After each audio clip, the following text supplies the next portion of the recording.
Football isn't what it used to be. Once, it was simple: 11 players, one club, one city, one identity. Now, it's a completely different game. A game of portfolios, networks, and global strategies. Take Girona in La Liga. A small, ambitious club suddenly competing at the top levels. At first glance, it looks like magic. But behind the scenes, it's all calculated, orchestrated, and financed. The main force driving this revolution? City Football Group, a name that almost defines the new football order. They're not merely acquiring clubs. They're constructing an empire that spans continents. Every club in their network benefits from shared resources, shared scouts, shared coaching philosophies, and even shared sponsorship deals. And this isn't just about Manchester City rising. It's about controlling talent pipelines, shaping leagues, and subtly bending financial regulations in ways most fans will never see. In essence, the rules of the game are no longer defined solely on the pitch. They are now written in boardrooms, spreadsheets, and global networks. The question isn't whether these empires will grow. It's how fast and how far they will change the clubs we love. And that brings us to the heart of the multi-club ownership revolution. So, what exactly is multi-club ownership, or MCO? At its core, it's a single entity controlling multiple clubs across different countries. This is often called the network effect. Each club feeds the others, whether it's players, coaches, or even scouting data. Investors are drawn to this model for many reasons. Risk is diversified across multiple teams, so one failure doesn't destroy the portfolio. Private equity groups love efficiency, while state-owned funds see global reach. And then there's the talent pipeline. Young players can start in a smaller, regional club and move up the network until they reach the flagship team. Transfers are smoother, contracts are easier to negotiate, and sometimes financial fair play rules are skirted legally. The network isn't just about players. It's about sharing coaching philosophies, sports science insights, merchandising, sponsorships, and analytics tools. The result is a system that maximizes value, minimizes friction, and creates an almost unstoppable competitive advantage. And for fans? It can be confusing.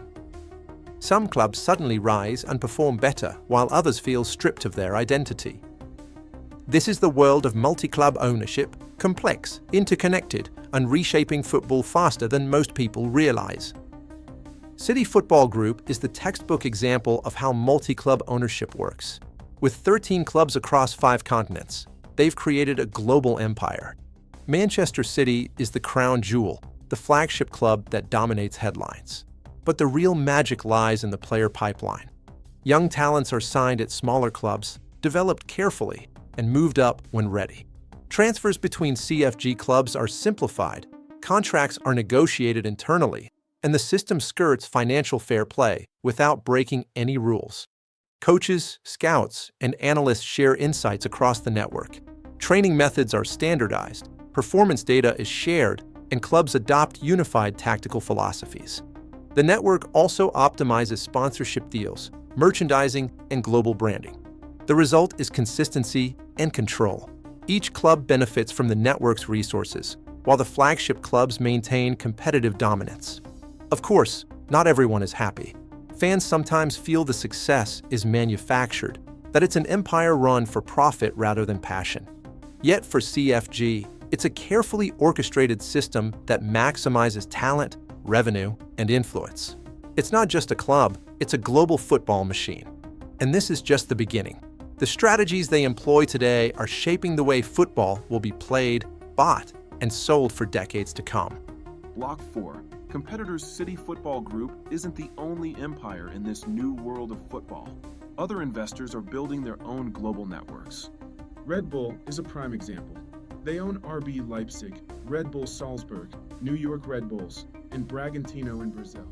Their strategy is clear: develop young talent, standardize tactics, and move players seamlessly across clubs.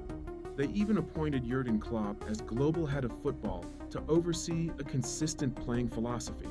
BlueCo, the owners of Chelsea, also expanded their portfolio by acquiring Strasbourg in France.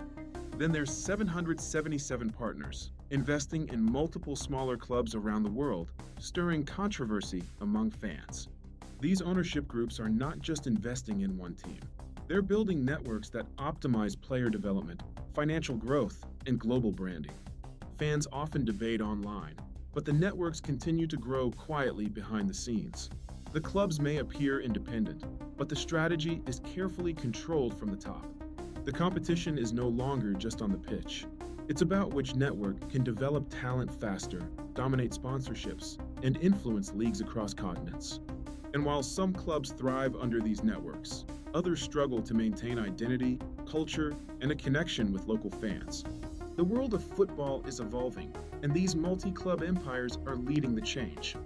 For smaller clubs, being part of a network can feel like a double-edged sword. They often become feeder clubs, supplying young talent to flagship teams far away. The underdog story, the magic of David versus Goliath matches, is slowly fading. Matches that once inspired local pride now seem dictated by ownership hierarchies and global strategies. UEFA has rules to prevent conflicts of interest in European competitions, but the networks adapt quickly, finding ways to work within the system while still dominating. For fans, the question becomes personal: is your club still yours, or just a pawn in a global chessboard controlled by distant investors? Some feel their club's soul has been taken, while others accept the rise in quality and ambition that comes with investment. Financial power now often outweighs tradition, culture, and history. And yet, the evolution continues. These networks are efficient, profitable, and increasingly unavoidable. Football, as fans once knew it, is changing. Whether we like it or not, the game is being rewritten off the pitch in boardrooms, spreadsheets, and global networks that span the world. So, is this evolution inevitable? Will every club eventually become part of a network, or will independent teams resist the tide of multi-club ownership? One thing is clear: the game is no longer defined solely by talent on the pitch.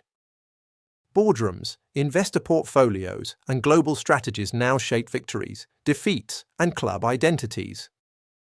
For fans, it's a moment to ask a simple but urgent question: is your club next?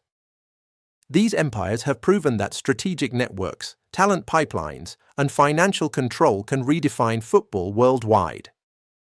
And yet, football's heart remains with the fans, even as the game evolves into something bigger, faster, and more interconnected than ever. If you care about the future of the sport, now is the time to watch closely, to question, and to understand how these empires are shaping the game you love. So, tell us in the comments, is your club next, and how do you feel about this revolution? The multi-club ownership revolution is here, and football as we knew it will never be the same.